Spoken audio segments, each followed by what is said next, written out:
Alors, contrairement à d'habitude, je vous avoue que ce matin, j'ai un petit peu de stress. Pourquoi ?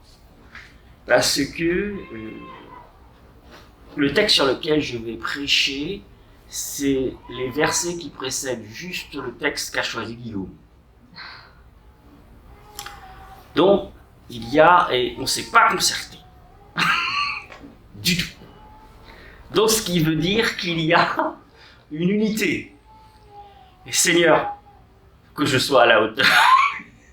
Tout simplement, que je sois à la hauteur. Et donc, Galates, chapitre 3. Galates, chapitre 3. Je le trouve.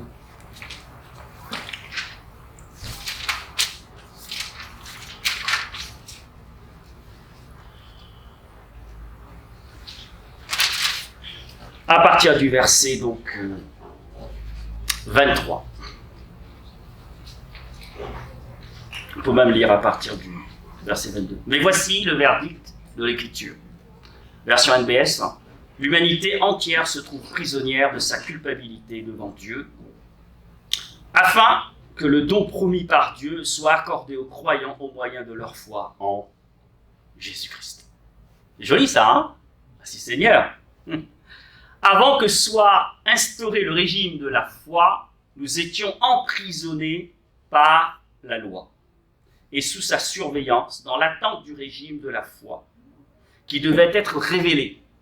Ainsi, la loi a été comme un gardien chargé de nous conduire à Christ pour que nous soyons déclarés justes devant Dieu par la foi. Mais depuis que le régime de la foi a été instauré, nous ne sommes plus soumis à ce gardien, car par la foi en Jésus-Christ, vous êtes tous fils et filles de Dieu. Car vous tous qui avez été baptisés pour Christ, vous vous êtes revêtus de Christ. Et c'est bien le verbe utilisé, c'est un verbe comme si on s'habillait. C'est le verbe. Vous vous êtes revêtus de Christ.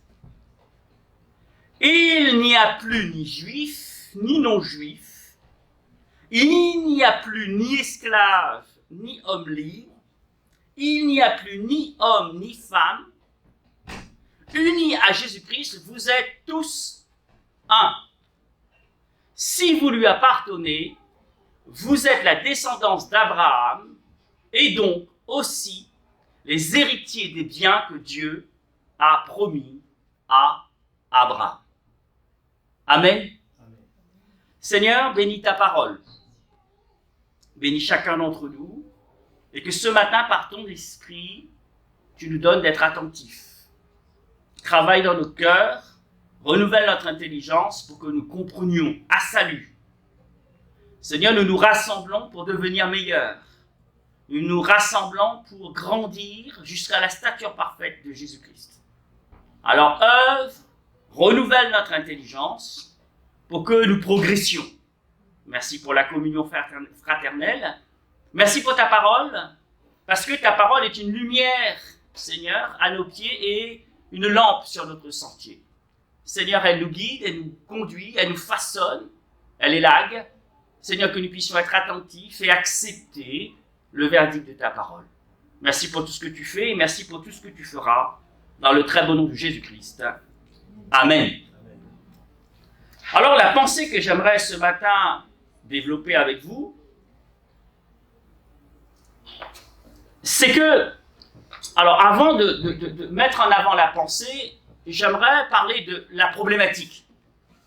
Quelle est la problématique que là, Paul pointe du doigt ? Ce qu'il faut savoir, c'est que l'épître aux Galates est la première épître que Paul a écrite. C'est la première épître. D'accord ?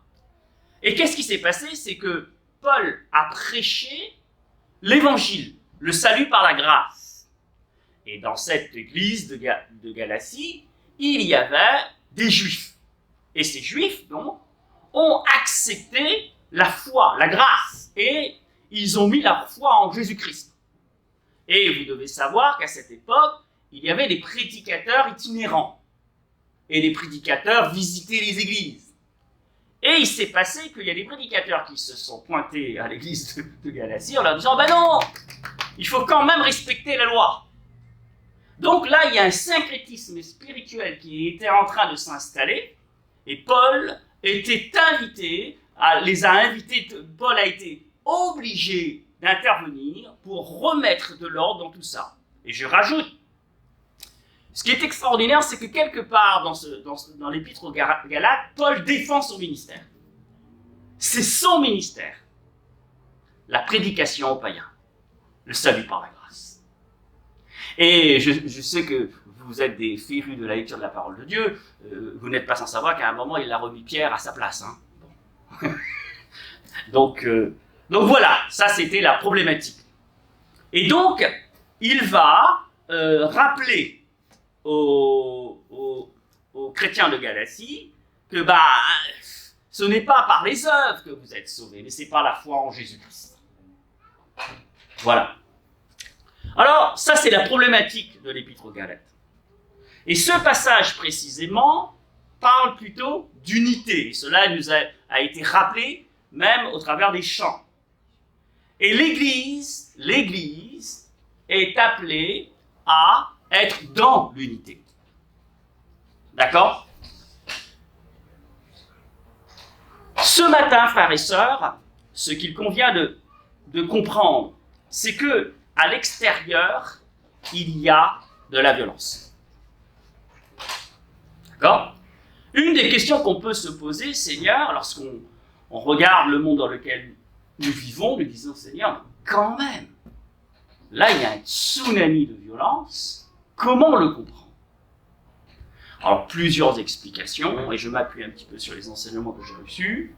C'est que lorsque nous lisons la parole de Dieu, nous savons que la parole de Dieu a été, la Genèse, que l'univers, le monde a été créé par la parole de Dieu. D'accord ? Et à la fin, Dieu dit que tout cela est très bon. D'accord ? Si nous regardons la Genèse écrite par les Babyloniens, parce que les Babyloniens l'ont aussi écrit. Ils ont écrit leur Genèse, mais leur Genèse ne colle pas du tout avec l'histoire de la parole de Dieu. Et cette Genèse commence par la souffrance, des morts, les démons et dans le sang. Le petit souci, c'est que ce monde est pétri de la culture chrétienne et aussi la culture qui vient de Babylone, etc., etc. Donc, ce qui signifie que la violence est inévitable. Elle fait partie de ce monde. Alors, et nous pouvons aussi remarquer que après la chute, et là, tout est bon, et le mal va rentrer dans le processus. Et à ce moment-là, alors peut-être pas le mot coïncider, parce que ça n'est pas concomitant. Mais bon, bref, c'est que du coup, quand le mal est intervenu, c'est à ce moment-là que les relations ont commencé à être cassées. Et on peut faire coïncider la désobéissance et l'apparition du mal et de la violence. Et c'est à ce moment-là que Caïn va tuer son frère. C'est à ce moment-là aussi qu'Abel va accuser sa femme. Donc là, il y a une spirale de violence qui s'enclenche. Et Christ est venu, par l'Église, arrêter cette spirale de violence. Et c'est là-dessus que ce matin, j'aimerais, s'il vous plaît, frères et sœurs, qu'on s'apesantisse un petit peu, qu'on comprenne. L'Église doit être une ambassade de Dieu, une ambassade de paix, d'unité. Et l'unité de l'Église, c'est quelque chose de fragile, de très fragile. Nous devons donc veiller à ce que cette unité soit préservée. Et nous avons besoin de toute la grâce de Dieu. Oui, notre époque est marquée par la fragmentation, la division, et trop souvent la violence. Nous avons les frontières ethniques, sociales, économiques, ou même religieuses, qui se dressent comme autant de murs qui séparent les êtres humains. Or, l'apôtre Paul, dans son épître aux Galates, proclame une vérité radicale. Vous tous, vous êtes des fils de Dieu par la foi en Jésus-Christ. Vous tous, vous avez été baptisés en Jésus-Christ et vous avez revêtu le Christ. Cette parole, comme cela a été dit tout à l'heure, sont une déclaration de liberté, d'unité et de paix. Paul s'adresse à des croyants tentés de revenir sous le joug de la loi et les distinctions anciennes. Mais il leur rappelle leur nouvelle identité en Christ. Par le baptême, nous sommes introduits dans une communauté qui dépasse, écoutez bien, qui dépasse toutes les barrières humaines. C'est l'évangile. Et l'évangile est une force de réconciliation. Un rappel à être une église qui construit la paix et qui refuse toute logique de violence ou de domination. C'est Christ qui bâtit son église et c'est Christ qui est le chef de l'église. Et il a donné sa vie pour qu'il y ait la paix. Amen.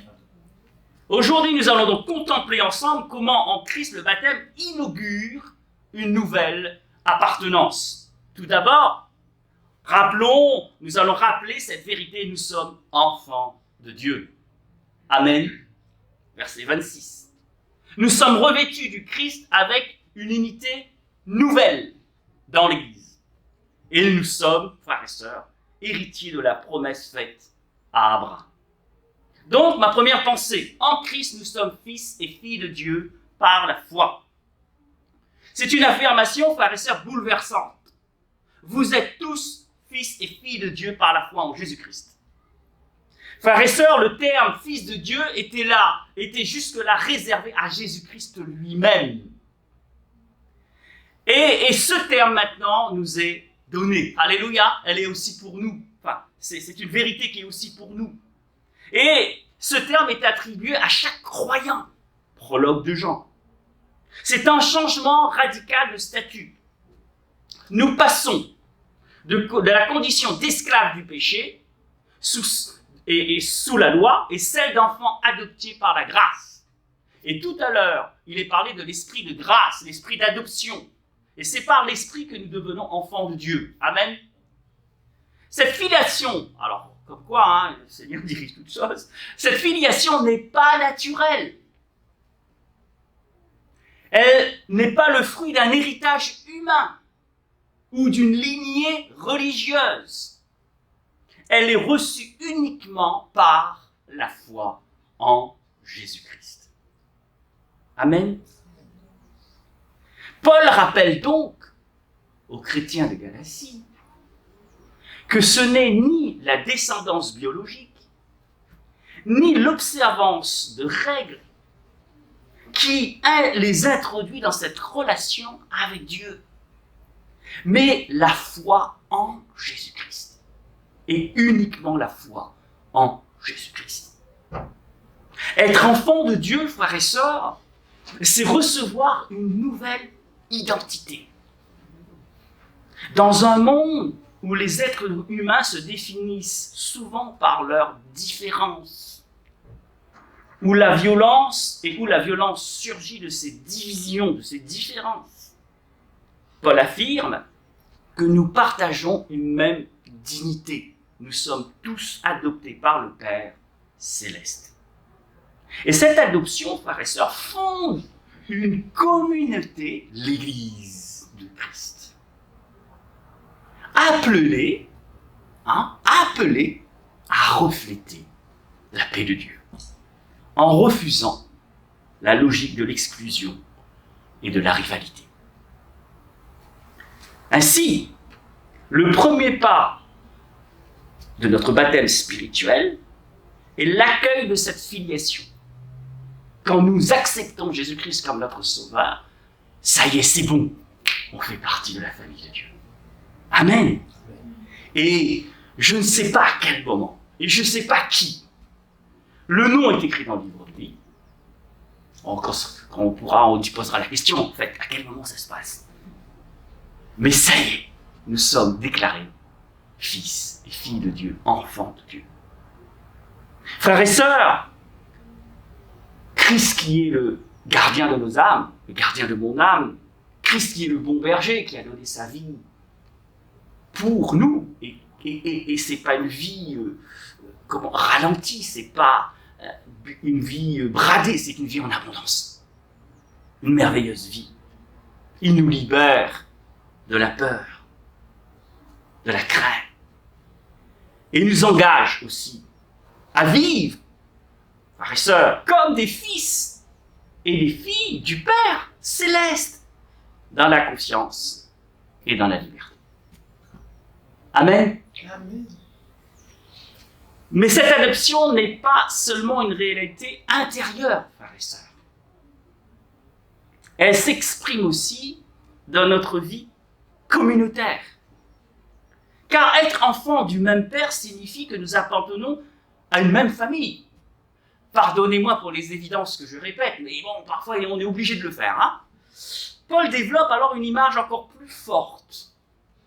Par le baptême, nous avons été revêtus de Christ pour former une communauté nouvelle. Amen. C'est ma deuxième pensée. Revêtus du Christ, nous formons une communauté nouvelle. Et Paul poursuit donc, vous tous qui avez été baptisés en Christ, vous avez revêtu le Christ. Le baptême n'est pas une simple formalité. Oui, il faut obéir. Mais c'est beaucoup plus que ça. C'est un passage. C'est un changement de vie. Amen. Alors, il y a une rupture qui s'opère entre l'ancienne vie et un engagement radical à suivre Jésus-Christ. D'ailleurs, quand je baptise, je pose toujours la question. Être revêtu du Christ, c'est revêtir une nouvelle identité, comme un vêtement neuf. Et comme je l'ai dit tout à l'heure, quand on analyse le texte en grec, c'est bien revêtir Christ. Désormais, c'est le Christ qui nous définit. Alors cette phrase est peut-être un peu compliquée, mais c'est Christ qui nous définit. Pourquoi ? Parce que nous vivons par lui, nous sommes enfants de Dieu grâce à lui, nous grandissons en lui, c'est par lui que nous progressons, et c'est Dieu l'a voulu ainsi. Tout converge en Jésus-Christ. Amen. Cette transformation a pour conséquence une communauté. Et c'est là, ce matin, que cette pensée, j'aimerais vraiment qu'on la comprenne. Dans l'Église, frères et sœurs, il n'y a plus ni juif ni grec. Alors vous allez dire, mais il n'y a pas de juif ni grec. Ok, d'accord. Il n'y a plus esclaves ni libres. Vous verrez qu'en ce temps-là, à Rome, il y avait énormément d'esclaves et d'affranchis. Ok, d'accord, il n'y a pas d'esclaves. Ok, d'accord. Il n'y a pas ni homme ni femme. Ah là, on dit, quand même là, il y a quand même des hommes et des femmes. Ok, d'accord. Mais on va le comprendre. Pour quelle raison Paul insiste là-dessus. Et il dit, car vous êtes tous en Jésus-Christ. Qu'est-ce que Paul veut nous dire ? Nous sommes tous égaux devant Jésus. Amen. Amen. Amen. Et il ne faut pas qu'il y ait ces types de barrières. Il ne faut plus qu'il y ait ce type de barrières. Il y en avait avant. Mais dans la famille de Dieu, il n'y en a plus. Et pour faire la corrélation avec la violence qui règne à l'extérieur, c'est que cette violence est basée sur les différences. Tu n'es pas comme moi, etc. Donc du coup... Et Jésus dit maintenant, moi, dans l'Église que je construis, il n'y a plus de différence. Alors pourquoi homme-femme ? Parce que parfois, certains pensent que l'homme est supérieur à la femme ou la femme est supérieure à l'homme. Frères et sœurs, il n'y a personne qui est supérieur à personne, il n'y a personne qui est plus... Enfin, souvent j'utilise cette expérience, il y a quelqu'un qui est plus égal que d'autres, ou plus égaux que d'autres. Bref, ce qui se passe, c'est qu'il y a personne qui est en dessous de personne et personne qui est au-dessus. Nous sommes tous en Jésus-Christ au même niveau. Et c'est ça qui fonde la force de l'Église. Alors vous allez me dire, mais oui, mais il y a des pasteurs. Oui, mais il y a des responsabilités. Nous avons tous des responsabilités devant le Seigneur. Avec un certain ordre. Et Paul ici ne nie pas les différences ethniques, les statuts, le statut social ou de genre, mais il déclare qu'ils ne sont plus déterminants dans notre rapport avec Dieu, ni dans notre appartenance à l'Église. Je le répète parce que c'est important. Hein? Oui, c'est ce que je dis. Oui, bien sûr, il y a des hommes et des femmes, etc. J'espère qu'il n'y a plus d'esclaves, parce que c'est plus à la mode, mais bon, bref, esclaves modernes. Mais Paul nous rappelle que dans l'Église, ces différences ne sont plus déterminantes. Ce ne sont plus ces différences qui régissent la vie de l'Église. C'est l'amour. Et j'aime bien ça parce que si ce n'est pas l'esprit qui nous aide à comprendre, c'est difficile. Considérez vos intérêts, mais encore plus les intérêts des autres. Autre chose, considérez les autres comme supérieurs à vous. Seigneur, c'est dur. Faites passer les intérêts des autres avant les vôtres. Et celui qui veut être le premier dans la communauté, qu'est-ce qu'il doit faire? Il doit être le serviteur de tout le monde. Vous savez, c'est un royaume inversé. Ça ne fonctionne pas comme le monde. Et Christ, notre Sauveur, nous a donné l'exemple. Pour nous sauver, nous qui sommes pécheurs, sous le péché, sous la puissance du péché, Christ est mort pour que ses bourreaux et nous pour que nous soyons sauvés. Le royaume de l'amour. Amen. Le baptême devient ainsi le signe d'une nouvelle communauté où toutes les barrières tombent. L'évangile de paix ne se limite pas à transformer des individus, je le répète, l'évangile de paix ne se limite pas à transformer intérieurement des individus. L'évangile de paix donne naissance à une église où l'on vit déjà la réconciliation parfaite. Amen. La paix se construit, écoutez bien, la paix se construit avant même les conflits. Par des relations fondées sur le pardon et l'amour fraternel. Et j'aime dire, il faut choper le train de la SNCF avant qu'il soit annulé. J'ai eu de la chance aujourd'hui, j'ai chopé mon train avant qu'il soit annulé. L'unité de l'esprit par le lien de la paix. C'est pas l'inverse, hein. C'est préserver l'unité de l'esprit par le lien de la paix. Et là, nous comprenons, parce qu'il n'y a plus de différence. Amen. Et frères et sœurs encore, j'aimerais que ce message résonne dans nos cœurs. Dans une société fracturée, marquée par le racisme, les inégalités économiques ou les conflits de genre, le baptême rappelle que nous sommes unis dans le Christ. Revêtir le Christ, c'est accueillir l'autre comme un frère, une sœur, sans distinction. C'est être une communauté où l'on vit déjà quelque chose du royaume à venir, un peuple uni dans la diversité, témoin et acteur de la paix de Dieu. Amen. Et là, comme dit Paul, qui est suffisant pour toutes ces choses, nous avons besoin de l'Esprit pour y arriver. Amen. Mais c'est déjà une victoire que de comprendre que tout seul nous n'y arriverons pas. C'est déjà une victoire de comprendre voilà l'objectif de Dieu. Et ensuite on dit Seigneur, je suis d'accord. Et on y va. Amen. Sers-toi de nous.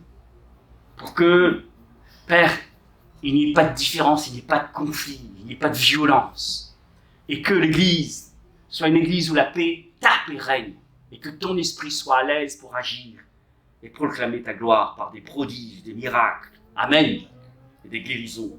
Alors, Paul ne s'arrête pas là, ce qui m'amènera donc à la troisième pensée. Être enfant de Dieu et membre d'une nouvelle communauté n'est pas la fin de l'histoire. C'est aussi une entrée dans l'histoire plus vaste de Dieu, que Dieu écrit pour son peuple et avec son peuple.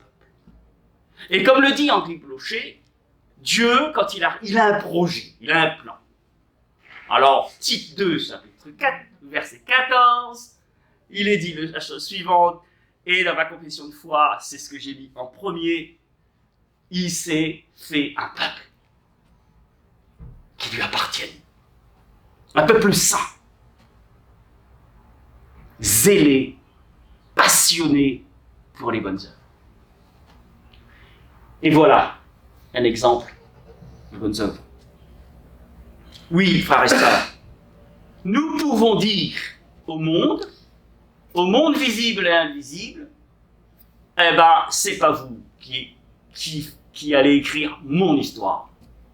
C'est Dieu qui écrit mon histoire. Amen. Et nous avons la puissance, l'autorité pour dire non. Donc, c'est aussi, comme je l'ai dit, une entrée dans l'histoire plus vaste de Dieu avec son peuple. En Christ, nous recevons une identité et une communauté, mais aussi un héritage, celui promis à Abraham. La promesse. En Christ, c'est la troisième pensée, héritier de la promesse, une nouvelle histoire écrite par Dieu.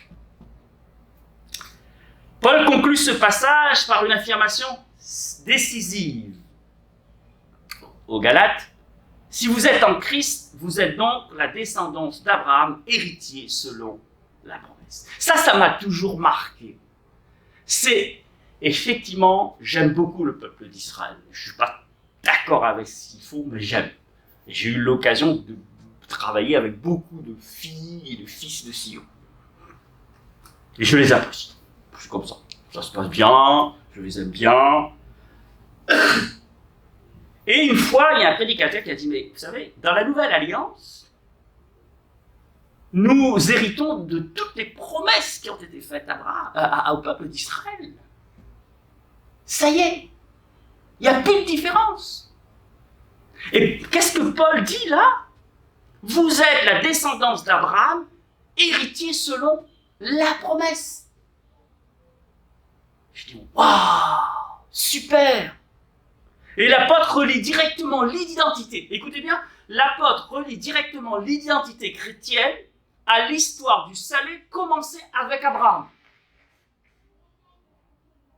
Selon l'Ancien Testament, Abraham avait reçu une promesse, être père d'une grande nation et devenir source de bénédiction pour toutes les nations. Genèse 12, 1-3.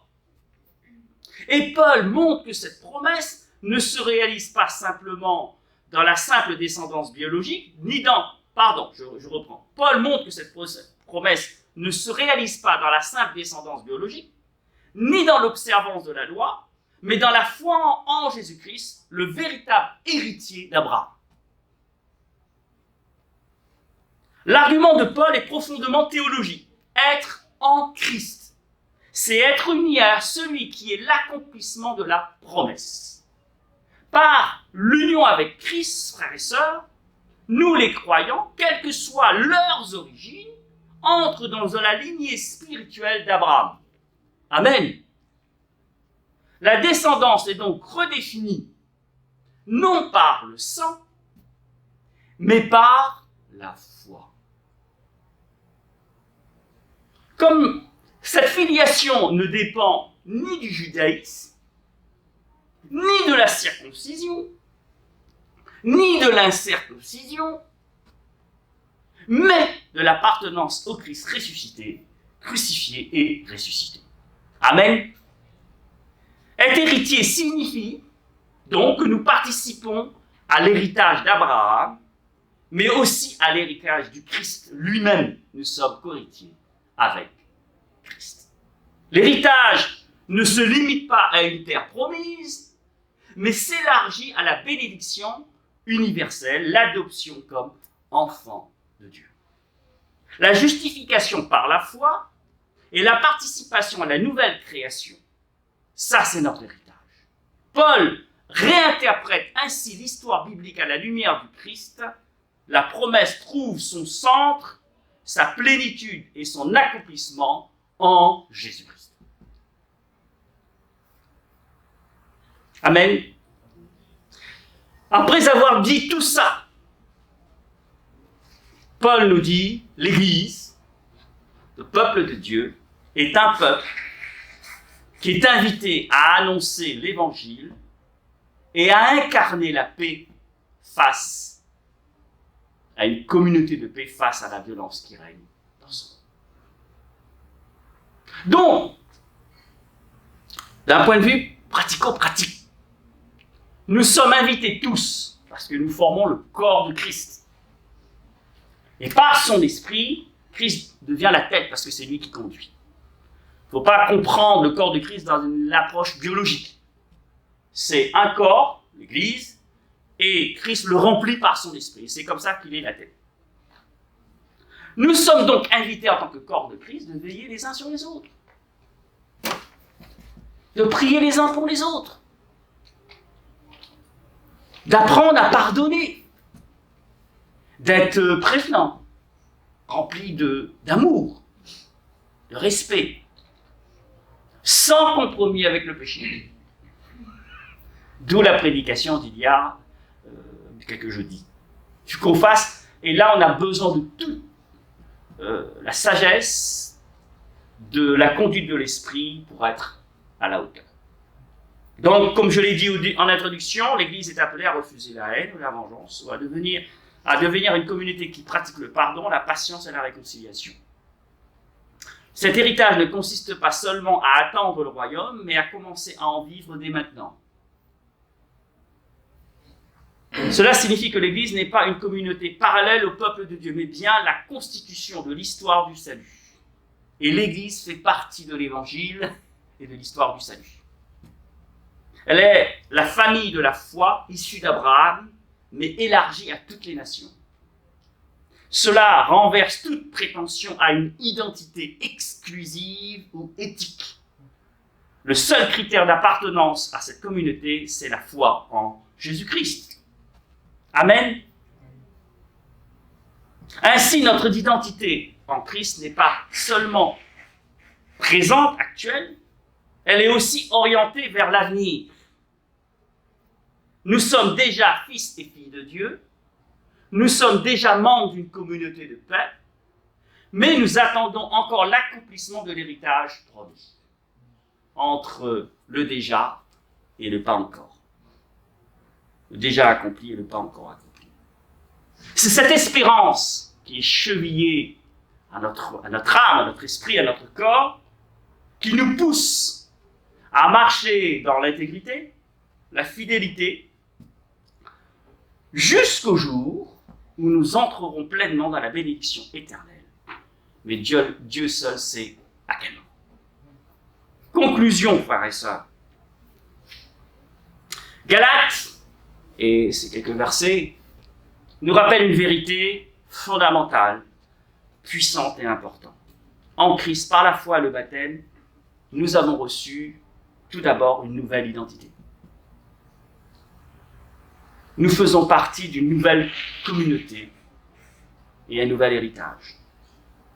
Frères et sœurs, écoutez bien la suite. Nous ne sommes plus définis par nos origines, nos statuts, nos appartenances humaines, ou je ne sais pas quoi encore, mais par le simple fait d'être fils et filles de Dieu, revêtus du Christ et héritiers de la promesse faite à Abraham. Cette identité n'est pas seulement un privilège, elle est aussi une vocation.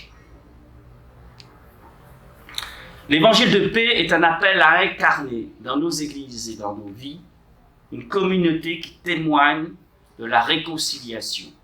Et cela dans un monde qui gît sous la puissance du mal. Nous ne pouvons pas nous contenter de belles paroles seulement.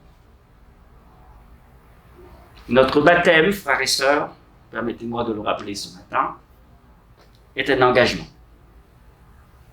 à vivre selon tout ce qui a été dit depuis tout à l'heure, à vivre selon la logique du royaume de Dieu, en abattant les murs de la séparation et en construisant des ponts de fraternité par l'amour fraternel. Que cette parole de Paul devienne pour nous une source de consolation et aussi de défi. Nous sommes un en Christ. Revêtus de lui, c'est bien de vêtements qu'utilisait, marchons dans la paix, dans l'unité et dans l'espérance de l'héritage promis.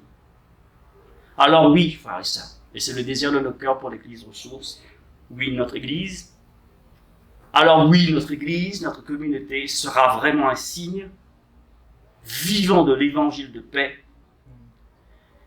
et qui est dans ce monde la lumière du monde et que Dieu utilisera là où elle est comme une lumière aux nations. Amen.